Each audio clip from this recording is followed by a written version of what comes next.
भैया जवाब दिया है मेरे राज्य में उस विष्णु की पूजा नहीं होनी चाहिए,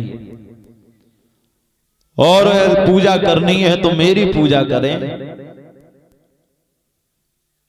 और वैसे भैया हम आजकल देखते भी रहते हैं, जाते भी रहते हैं कई एक जगह, तो कुछ लोग आज भी दुनिया में ऐसे नास्तिक लोग हैं जो भगवान को अभी भी नहीं मानते।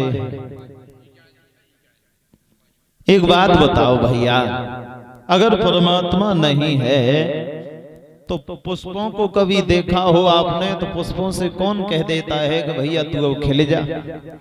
सुबह जब होता है तो पुष्पों से कौन कह देता है जो पुष्प खिल जाते हैं, और शाम का समय होता है तो उन्हीं पुष्पों से कौन कह देता है जो पुष्प मुरझा जाते हैं।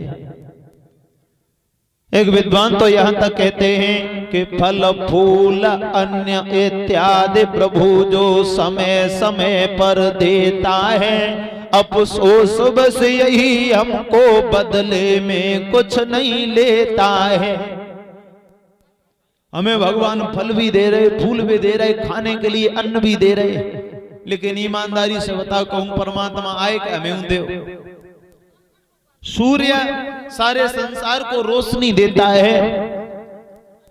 घर में अगर लाइट होवे और कनेक्शन होवे घर में बिजली को, तो हर महीना पे आजाद पर्ची निकल गई, बोले इतनी लाइट खर्च कर ली तुमने तो बिल भरो।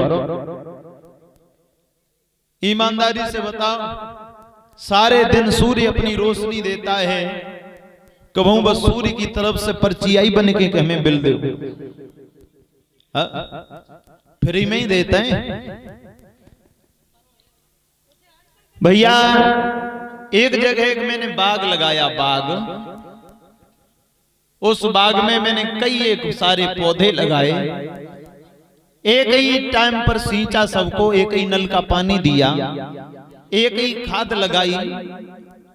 धीरे धीरे जब वो बाग बड़ा हो गया तो उस बाग में हम घुसे तो एक पौधा से फल तोड़ के खाया तो मुंह चरपरा हो गया, वो मिर्ची थी, मिर्ची। और आगे बढ़े, एक फल को मैंने तोड़ा खा लिया तो मुंह कड़वा हो गया, वो करेला था। और आगे बढ़े तो एक मैंने वृक्ष को ही तोड़ के खा लिया तो मुंह मीठा हो गया, वो गन्ना था। अब ईमानदारी से बताओ, खाद संग संग डाली, पानी संग संग लगाओ, तो किसी पौधे पर लगा फल चरपरा हो गया, किसी का फल कड़वा हो गया, किसी का फल मीठा हो गया। ये सब कहां से आए? कभी विचार किया ये सब कहां से आते हैं? हम थोड़ा सा अनाज लेकर जाते हैं, थोड़े से गेहूं लेकर के जाते हैं, अपनी जमीन में फेंक दिया करते हैं, और उसके बाद में हमें कई गुना होकर के अन्न प्राप्त होता है। थोड़े से गेहूं लेकर के जाते अपनी खेती में डाल देते हैं, उसके बाद में हमें कई गुना होकर के मिलते हैं। ईमानदारी से बताओ कहूं भगवान आए कि जब मेरे हिस्सा है मैं दे। अभी कोई ठेकेदारी करने लगो तुम और 2-4-10-20 लाख रुपया फायदा हो जाए तो जेई और इंजीनियर जन कौन कौन से अधिकारी सब भागत भैया हैं, भैया हमें दो मेरो हिस्सा, हमें दो मेरो हिस्सा। और ईमानदारी से बताओ, थोड़े से गेहूं हम फसल में खेत में डाल देते हैं, बहुत से ढेर सारे गुने होकर हमें मिलते हैं। कभी भगवान आए कि जब मेरो हिस्सा। फल फूल अन्न इत्यादि प्रभु जो समय समय पर देता है, अफसोस बस यही हमको बदले में कुछ नहीं लेता है। फिर भी कुछ लोग कहते भगवान हमें कुछ नहीं देते। सबसे बड़ा परमात्मा का उपकार तो ये है जो हमें ये शरीर दे दिया। लूले नहीं बनाए भगवान ने, लंगड़ा नहीं बनाया, अंधा नहीं बनाया भगवान ने, गूंगा नहीं बनाया, बहरा नहीं बनाया। फिर भी कहते हैं भगवान ने हमें क्या दिया? भगवान ने जो तुम्हें ये शरीर दिया इसके बदले में तुम्हें परमात्मा ने क्या दिया? फिर भैया अच्छा, कुछ लोग कहते कि जो नास्तिक लोग होते हैं उनसे कहो तो बोले वो तो माँ बाप बच्चे को पैदा करते हैं, भगवान कहाँ है? यदि भगवान नहीं है भैया तो माँ बाप क्या बच्चे की हड्डी बनाते हैं? माँ बाप क्या बच्चे की खाल बनाते हैं पेट में? माँ बाप क्या बच्चे के अंदर गोश्त रख देते हैं पेट में? क्या बनाते हैं माँ बाप बच्चे का? बनाने वाला कोई और है, पैदा करने वाला कोई और है, पालने वाला कोई और है। लेकिन फिर भी जो भगवान को नहीं मानते वे कहते माँ बाप। अरे माँ बाप के संयोग से घर में बच्चा पैदा हुआ है, तो उस बच्चे की माँ बाप ने हड्डी तो नहीं बनाई, हड्डी तो नहीं बनाई माँ बाप ने बच्चे की खाल तो माँ बाप ने नहीं बनाई भैया। तो परमात्मा है और था और हमेशा रहेगा। श्री सुखदेव भगवान बोले, हे राजन परीक्षित, बड़ा अत्याचार करने लगा अपने राज्य में, भोले भाले महात्माओं को सताने लगा।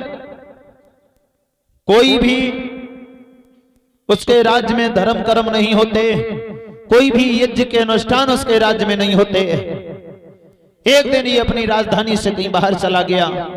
इंद्र ने आकर के पूरी एरिच नगरिया की औरतों को बंदी बनाए लो, और बंदी बनाने के बाद में कयाधु जो इसकी पत्नी है, गर्भवती है, पेट में बच्चा पल रहा है, उसके केस पकड़े और खींच के बाहर निकाल लिया, उसके गर्दन पे तलवार रख दी और जवाब दिया, आज मैं तुझे मारूंगा। कयाधु ने हाथ जोड़े जवाब दिया, हे इंद्र देवता, तुम हमें क्यों मारना चाहते हो, हमारी गलती क्या है? इंद्र ने जवाब दिया, हे देवी, तेरी कोई गलती नहीं है, गलती तो उसकी है जो तेरे पेट में पल रहा है। तेरे पेट में उसी राक्षस हिरण्यकश्यपु का खून पल रहा है। मैं नहीं चाहता हूं कि सेरिच नगरिया में कोई दूसरा हिरण्यकश्यपु पैदा हो ताकि वो और लोगों को परेशान करे। मैं उस बांस को ही नहीं छोड़ूंगा जिसकी बंसी बन जाए, मैं जड़ी ही काट दूंगा, देखें वृक्ष कहां से बड़ा हो जाए। मारने वाला था इंद्र, तब तक देवर्षि नारद ने आकर इंद्र का हाथ पकड़ लिया और जवाब दिया इंद्र से, इंद्र पागल हो गए क्या? इसके पेट में जो बच्चा पल रहा है ये स्वयं अपने बाप के मान को नीचा दिखाएगा, तुम इसे नहीं मारो। इंद्र ने छोड़ दिया। धीरे धीरे समय यापन हुआ, समय यापन होता गया भैया। कुछ समय के बाद मां कयाधु के पेट से बड़े सुंदर बच्चे ने जन्म लिया, जिस बच्चे का नाम विद्वानों ने प्रहलाद रखा। बोलिए भक्त प्रहलाद की। प्रहलाद नाम रखा, और जब प्रहलाद नाम रखा, प्रहलाद धीरे धीरे सयाने होने लगे।